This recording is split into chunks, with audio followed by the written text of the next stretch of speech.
Bueno, uno de los primeros desenlaces sobre la reforma previsional se espera que se conozca durante el mes de enero, porque para esa fecha habría quedado fijado ese compromiso de votación de esta reforma.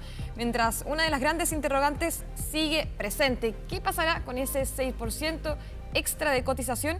Queremos conversar sobre este y otros temas con la ministra del Trabajo y Previsión Social, Janet Jara. Ministra, ¿cómo estás? Muy buenos días. ¿Qué tal, ministra? Buenos días, Agustino. Buenos días, Daor. Bueno, oye, ministra, qué buen tema estaban tocando antes, ¿ah? ¿Cuál? Sí. De la ley de conciliación de la vida laboral, familiar y personal. Sí, parte de los debates Buena ley que pudimos sacar parte de los hace debates como un que año obviamente ya. se toman en la agenda. Pero, ministra, hablemos de la reforma a las pensiones. Ha sido un tema debatido este año, el año pasado. Llevamos varios gobiernos discutiendo esto mismo. ¿Estamos de verdad ahora cerca de tener una reforma a las pensiones o esto se puede quemar en la puerta del horno?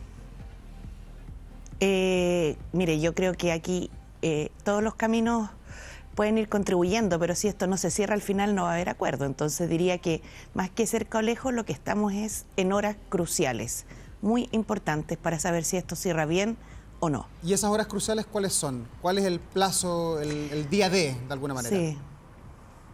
Como señalaba Agustina, esto debe estar despachado del Senado en el mes de enero. Nosotros realmente esperábamos poder sacarlo de esta comisión que se ve la Comisión Trabajo primero del Senado, después la de Hacienda y después la Sala del Senado, esta semana, digamos, de diciembre, pero por distintas razones, entre otras, porque alguien filtró un informe que se había preparado para ayudar en este debate. Esto no se pudo realizar. Pero nosotros, a pesar de que el Congreso tiene receso las próximas 2 semanas, tiene semana regional, que los parlamentarios van a trabajar a sus regiones, vamos a seguir conversando con el oficialismo y con la oposición para que la primera semana legislativa de enero esto se abra ya, ojalá, votando el proyecto propiamente tal. Ministra, ¿y usted cree que eso es factible? Porque finalmente el lunes la veíamos en el Palacio de la Moneda, donde usted esperaba que este fuera finalmente el regalo de Navidad, pero vemos que nuevamente por varias razones, en este caso fue por ejemplo la filtración, pero siempre hay una razón para que el proyecto termine no avanzando o no votándose.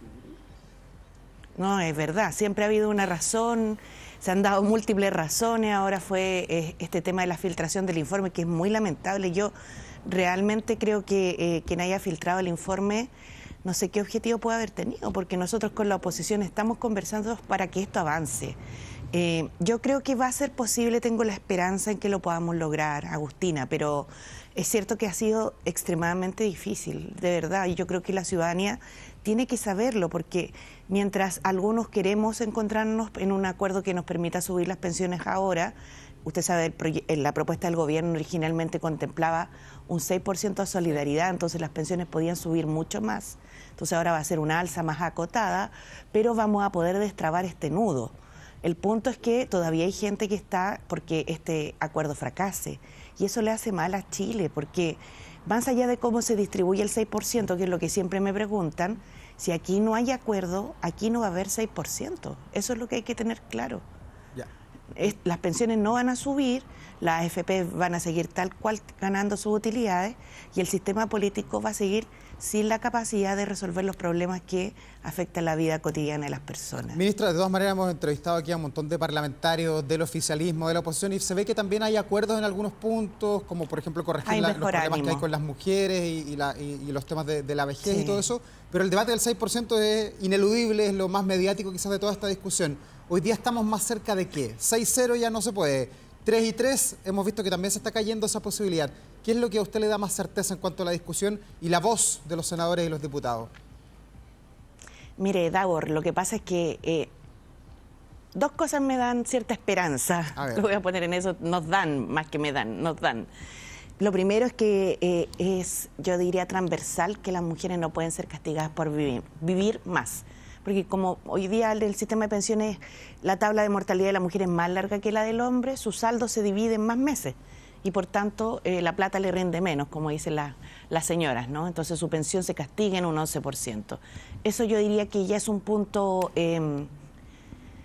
de acuerdo bastante relevante y hay que ver cuánto se necesita para hacer esa compensación, porque desde Chile Vamos nos han planteado que, de acuerdo a los cálculos, esto podría partir en un 0,5, pero a nosotros como gobierno lo que nos preocupa es que ese 0,5 puede servir los primeros años, pero en muy poquito tiempo se requiere hasta un 1, porque la población está envejeciendo, porque las mujeres además vivimos más. Entonces, ese es un tema que yo creo que vamos a tener que resolver de buena forma, porque estando claro el diagnóstico y la injusticia que se produce, seguramente vamos a encontrar de forma adecuada una solución. Y lo segundo es que todos tenemos certeza de que quienes hoy día cotizaron, porque esta es una reforma para los que cotizaron, tienen bajas pensiones que provienen de su AFP. Mucha gente se pregunta en su casa, se compara con una vecina o un vecino que no cotizó nunca y tienen una pensión muy parecida. Ambos potenciada por la PGU, pero en la parte contributiva, la parte que cotizó es muy baja. Entonces, el segundo elemento es que hay que reconocer a las personas el esfuerzo que hicieron cotizando. Entonces, esta reforma se va a enfocar en reconocer a aquellos que cotizaron 10 años, 20 años, 30 años y que a pesar de eso quedaron con una pensión muy baja. Sí, ministra. Así que con esos dos elementos yo creo que basta para poder tener un buen acuerdo en estos días, que es casi lo principal que falta, ¿no? Claro, pero pareciera tan fácil, pero sin embargo una discusión que ha llevado tanto tiempo. Yo quiero volver al punto del 0,5, porque usted dice que probablemente sí, es suficiente para unos primeros meses o unos primeros años, pero que después vamos a tener que saltar al 1. No, unos primeros años. Claro, en los primeros años y después el 1% va a ser necesario inmediatamente. En ese sentido, ¿usted cuál ve o cómo ve la disponibilidad de la derecha? Porque claramente ya ese 0,5% ha generado una pelea prácticamente entre las dos derechas o las dos oposiciones, como ustedes la han llamado. Bueno, mire, en realidad creo que es una cosa bien, yo diría, indispensable en los sistemas de pensiones, que es que lo que hagamos tiene que ser sostenible para adelante. Entonces, bien se hace en algunos sistemas de pensiones que se aplican reglas de ajuste. Entonces dicen, partimos en este monto, pero vamos a ir viendo cada 3 años cómo se va comportando el fondo, si se requiere más o menos recursos, si se puede mejorar o no el beneficio. Porque, Agustina, una cosa que me gustaría dejar claro para tener una claridad respecto a las expectativas, esta reforma va a ser: a todos les va a subir la PGU a 250.000 pesos, pero para las personas que cotizaron es donde está concentrada. Y las que cotizaron más años, ya por un tema de esfuerzo. Pero en el caso de las mujeres, lo que se aborda es una de las diferencias que hay en el sistema de pensiones, que es la mayor expectativa de vida. Las mujeres tienen otras diferencias también que viven y sufren, ¿no? Ganan menos, trabajan en sectores que se llaman feminizados, que son pagados con remuneraciones menores, por ejemplo, en el área de la alimentación, de manipuladoras de alimentos, de trabajadoras de casa particular. Tienen más lagunas porque se dedican a los cuidados, se pensionan antes que los hombres, entran después a la cotización que los hombres. O sea, hay varios elementos, entonces hay que ir haciéndose cargo por parte. Y otra cosa que se pretende hacer en equidad de género es reconocer a las mujeres que han tenido lagunas por razones de cuidado. Entonces, también ahí sería una compensación de 24 meses de cotizaciones para ese efecto. Esos son los detalles, yo diría, medulares de la discusión. Se ha conversado harto también de qué va a pasar con la AFP. Como ustedes saben, nosotros queremos que se desconcentre las funciones que la AFP hacen en dos industrias, que además entre una entidad pública para que la gente pueda elegir y haya más competencia y mejores rentabilidades. Eso también ha estado parte del debate, pero lo central yo diría que hoy día hay que resolver es desde qué año cotizado, desde cuántos años cotizados se van a reconocer el esfuerzo de las personas. Ministra, y desde el gobierno, ¿cuánta confianza tienen en la discusión, en lo que se pueda hacer y decir al interior del Congreso Nacional? Porque vemos que también la fuerza del Frente Amplio, que es el partido principal que respalda el presidente Gabriel Boric, ha llamado también a que la gente salga a la calle, que se movilice hoy día a las 6 de la tarde en diversos lugares del país para expresar su opinión en torno a la reforma previsional. ¿No es quizás irresponsable convocar a la calle a la ciudadanía en esta etapa del debate?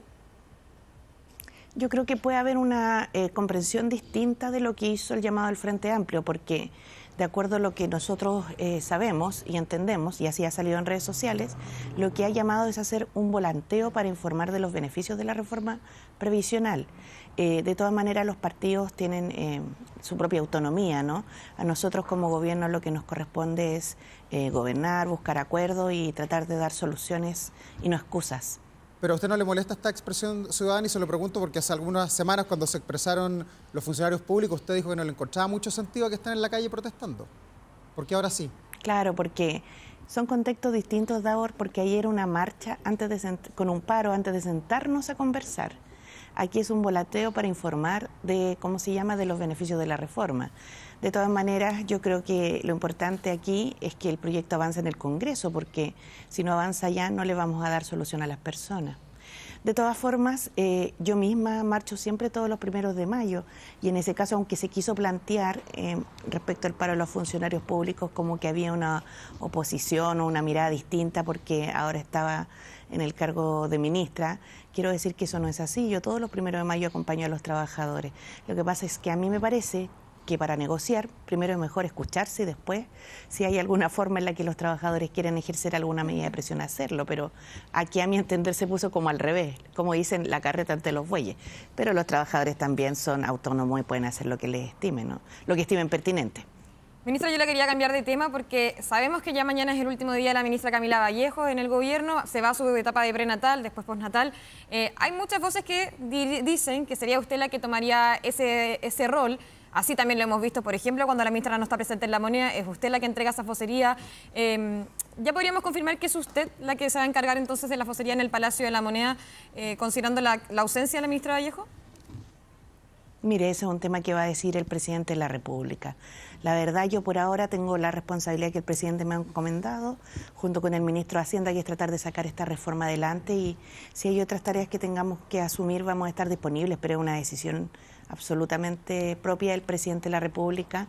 Lo que sí me alegra que la ministra Vallejo pueda salir con su prenatal, que es un derecho de la seguridad social, porque en Chile cuidamos la maternidad, y que pueda descansar además, porque es verdad que cuando uno se va acercando a la fecha ya de final del embarazo va haciéndose más difícil, ¿no? Sí. La que hemos tenido guaguitas sabemos de eso, así que me alegra mucho lo personal además. Pero me imagino que una conversación que ha tenido con el mandatario, de hecho el mismo presidente Gabriel Boric decía que a usted le iba a tocar hablar muchísimo en una de las actividades. Ya lo adelantaba por lo menos. Sí, sí me acuerdo de esa. Que hablaba lindo, le dijo. Sí, me acuerdo de esa actividad. Y yo creo que se puede, mire, todo esto es una decisión que tiene que informar el presidente, francamente. Mal haría yo en cometer alguna imprudencia de ese tipo. Ministra, de todas maneras, lo importante es saber que estamos trabajando muy arduamente por la reforma previsional y por el empleo también de ahorro. Sí. Ministra, lo último, a propósito del empleo, está alto en el país, están 8.6 el índice, hoy día tenemos una feria laboral del CENSE. Sí. ¿Qué es lo que se busca? ¿Cuál es la oferta laboral que hay para los chilenos en esta feria?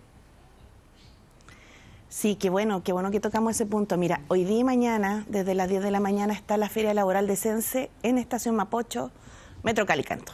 Ya. Lo que hay es una oferta importante, ¿cierto?, de cerca de 40.000 puestos de trabajo para personas de todo el país, porque se centralizan, las empresas las van a ofrecer acá en Santiago, pero además se van a ofrecer en línea en todo el país a través de la Bolsa Nacional de Empleo, y lo que se busca es que las personas puedan encontrar un empleo en distintas áreas, pero yo diría con un énfasis bastante más orientado a áreas del área de la ciencia, la tecnología y la logística. Entonces hay varios puestos de ingeniería, de técnicos informáticos, y en la parte de la logística de bodegaje, almacenaje, transporte incluso. Entonces es una feria grande que se ha estado haciendo en noviembre y diciembre en 13 regiones del país, pero que ahora culmina en la Estación Mapocho, y tiene una novedad bien interesante porque como a veces uno, no sé si ustedes han ido a ferias de empleo, pero lo que ocurre es que las personas se enfilan en distintos